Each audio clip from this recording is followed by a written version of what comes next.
పెద్దోళ్ళకే ఇండ్ల పేదలకు ఇవ్వరా, ఉన్నోళ్ళకే ఇందిరమ్మ ఇండ్లు ఇస్తారా నిలదీస్తున్న ప్రజలు, గ్రామాల్లో నిరసనలు, నిత్యం ఉధృతమవుతున్న ఆందోళనలు, అధికారుల నిలదీత, గ్రామ పంచాయతీ ఎదుట ధర్నాలు. బీఆర్ఎస్ సభకు వెళ్ళినందుకు ఇందిరమ్మ ఇల్లు కట్.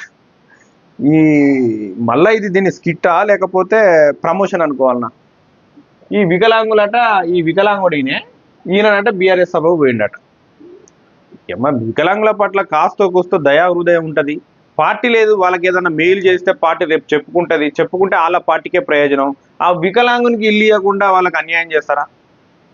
లేకపోతే ఆ వికలాంగులను వీళ్ళు ప్రిపేర్ చేసి నువ్వు ఇట్లా మాట్లాడు, నువ్వు వికలాంగుని కదా, కొంత సింపతి వస్తుంది నీ మీద మాట్లాడితే, నీ మీద జర నీకు అన్యాయం జరిగిందంటే అది వీళ్ళ పార్టీకి మైలేజ్ వస్తుందని చెప్పేసి వీళ్ళు కనుక స్కిట్లు ఇట్లా చేపించారా? పోనీ అంత బాగానే ఉన్నది, ఈయన మీటింగ్ పోయిలు కాబట్టి ఇల్లు రాలేదని అంటావు. ఇప్పుడు నువ్వు ఆర్టికల్ రాసినావు, ఇప్పుడు సాధ్యమవుతుందా? ఇప్పుడు నేను అనని మాట కానీ అన్నారు, మమ్మల్ని మా పార్టీని బదనాం చేసిండ్రు, నీకు ఇల్లు రాదునబ్బే అనేది చెప్తారు.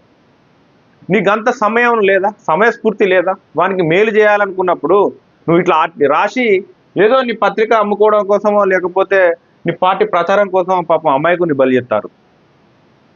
ఇలా జనరల్ అరే కామన్ సెన్స్ తోటి ఆలోచించండి. ఈయన వస్తాడు, రోడ్డు మీదకి వస్తాడు ఇట్లాని పోయి. మొన్న ముసలమ్మలతోటి ఏదో పాపం 60-70 ఏళ్ళ ముసలమ్మతోటి మీటింగ్ పైన వార్తలు చదువుతున్నట్టు ఒక స్కిట్ కొట్టించారు. మళ్ళీ ఇవాళనేమో పాపం వికలాంగుని అడ్డం పెట్టుకొని ఒక ఫోటో కొట్టించారు. మీ పార్టీ ప్రచారాల కోసమో లేకపోతే ప్రభుత్వం మీద బురదల్లే ప్రయత్నం కోసం ఇట్లా అమాయకుల్ని బలి చేయకండి రా భయ్. మీరు 10 ఏళ్ళల్లో మీ దురదృష్టం ఏంటంటే అర్హులకు వస్తలేవు అని చెప్పేసి మాట్లాడతారు తప్ప గతంలో మీరు ఎవ్వరికి ఇయ్యలే. అది మాత్రం మీరు బయట పెట్టుకున్నారు ఈ మాట అని. గతంలో మాకు ఇల్లులు కావాలని వచ్చిన వాళ్ళు ఉన్నారు, కానీ ఇల్లులు కావాలని ప్రభుత్వం మీద రోడ్ల మీదకి వచ్చి కొట్లాడిన వాళ్ళు ఉన్నారు. ఇల్లు కట్టమని చెప్పేసి మీ ప్రభుత్వం పైన విమర్శలు చేసిన వాళ్ళు ఉన్నారు. కానీ ఇప్పుడు అర్హులకే ఇవ్వాలని చెప్పేసి మీరు అన్నా ఉంటే ప్రభుత్వం ఎంత చక్కగా పనిచేస్తుందో అర్థం చేసుకోండి. అయితే ఆ దంపతుల దివ్యాంగులు ఇద్దరు దివ్యాంగులే.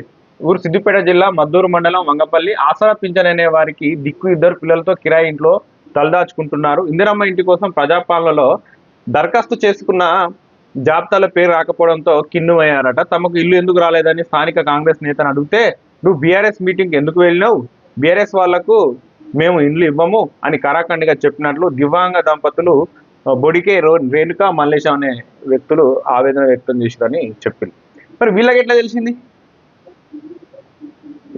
ఆయన కాంగ్రెస్ ఆయనే, ఈయన పోయి కాంగ్రెస్ ఆయన అడిగినట, కాంగ్రెస్ ఆయన ఇయ్యలేదట. మరి ఈ పత్రికకి ఎట్లా తెలిసింది? నమస్తే తెలంగాణ పత్రిక విలేకరికి ఎట్లా తెలిసింది? ఇదే ప్రశ్న. వీళ్ళే ఊర్లలో అక్కడక్కడ కొంతమందిని ఇట్లాంటి ప్రిపేర్ చేసి ప్రభుత్వం గీడ మంచి చెడ్డ పేరు వస్తుందా, ఎట్లా వీళ్ళని బదనం చేయాలా, మంచి పేరు ఎట్లా చెడగొట్టాలి అనే దాని గురించి ప్రిపేర్ అవుతూ ఉంటారు.